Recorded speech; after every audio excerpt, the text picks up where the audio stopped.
አምስተኛ للصائم ለጾመኛ دعوة لا ترد አላህ የማይመልሰው ዱዓ አለው። ዱዓ ከሚለምነው ውስጥ ታዲያ ምንድነው? اللهم اغفر لي የምህረት በር ነው አላህ ከፍቶ ይመጣል።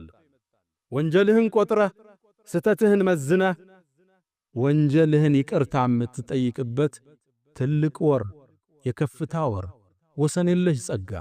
እሱን አገኘህ ማለት ካንተ የሚደርስ የለም። ነቢዩና መሐመድ ዓለይሂ ሰላቱ ወሰላም ኢነ ፊል ጀነቲ ጀነት ውስጥ እኮ ጉረፈን አንድ ቆንጆ ቤት አለ ከርቀት የሚታይ ዩራ ባጢኑሃ ሚን ዛሂረሃ ወዛሂሩሃ ሚን ባጢኒሃ ከውጭ ውስጡ የሚታይ ከውስጥ ውጩ የሚታይ። እንዴት ነው? አላህ ብቻ ነው የሚያውቀው። በጣም ውብ የሆነ ማራኪ የሆነ የሚያምር ሰገነት አለ። ለማን ነው አላቸው አቡ ማሊክ አልአሽዓሪ ሰሐባው ጉጋ ማራኪ ቤት ነው የተነገረው፣ ሰገነት ነው